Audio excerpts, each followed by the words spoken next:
வணக்கம். ஓம் தொலைக்காட்சி செய்திகள். செய்திகளுக்காக இணைந்திருக்கும் நான் ரோகிணி அருந்தவச்செல்வம். தமிழ்நாடு மதுரை மாவட்டம் பழங்காநத்தம் ஸ்ரீ காசி விஸ்வநாதர் ஆலயத்தில் மகா சிவராத்திரி இடம்பெறவுள்ளது. மகரிஷி ஆதிசேஷ பதஞ்சலி முனிவர் தவம் செய்து அருள் பெற்ற இந்தியா தமிழ்நாடு மதுரை மாவட்டம் பழங்காநத்தம் ஸ்ரீ காசி விஸ்வநாதர் ஆலயத்தில் மகா சிவராத்திரி நடைபெறவுள்ளது.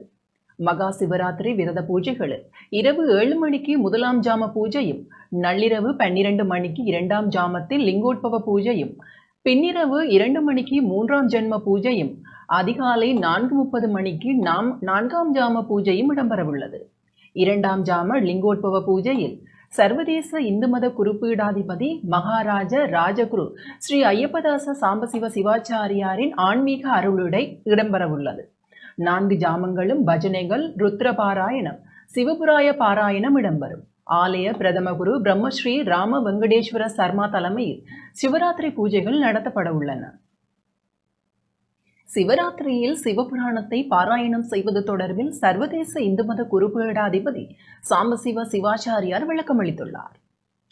நாளை மறுநாள் புதன்கிழமை மகா சிவராத்திரி தினத்தில் யாரெல்லாம் சிவபுராணத்தை பாராயணம் செய்கிறார்களோ அவர்களுக்கு முற்பிறவியில் செய்த பாவங்கள் ஓய்ந்துவிடும் என சர்வதேச இந்து மத குருபீடாதிபதி மகாராஜ ராஜகுரு ஸ்ரீ ஐயப்பதாச சாம்பசிவ சிவாச்சாரியார் விளக்கமளித்துள்ளார்.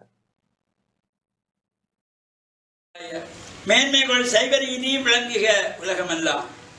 சிவனுடைய விரதங்களிலே அற்புதமான அபரிமிதமான சக்தியை தருகின்ற விரதம் இந்த மகா சிவராத்திரி விரதம் மாசி மாதத்து அபரபட்ச சதுர்த்தசியிலே அனுஷ்டிக்கப்படுவது.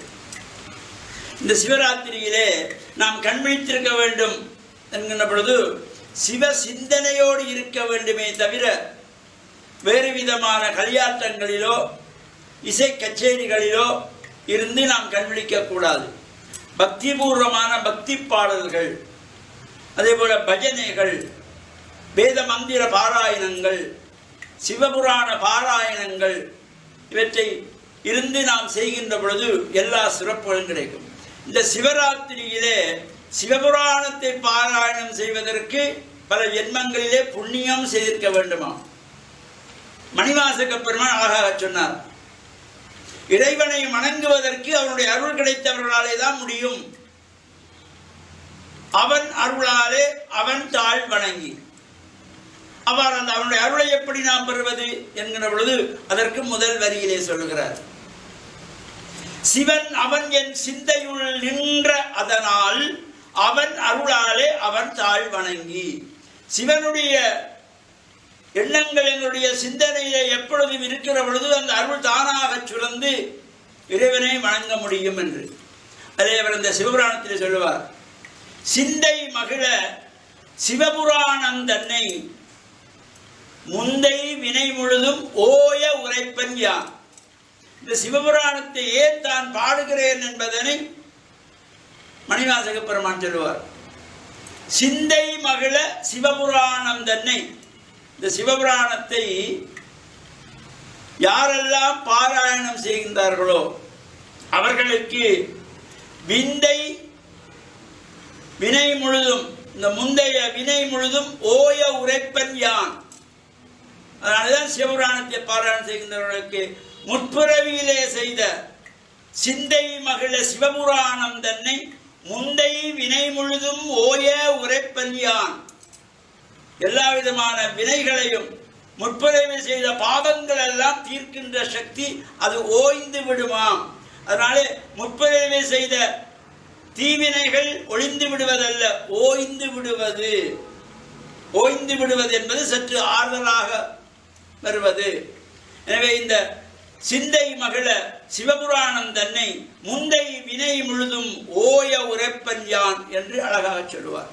இறைவனை ஜோதி வடிவமாக போற்றியவர் மணிவாசக பெருமான்.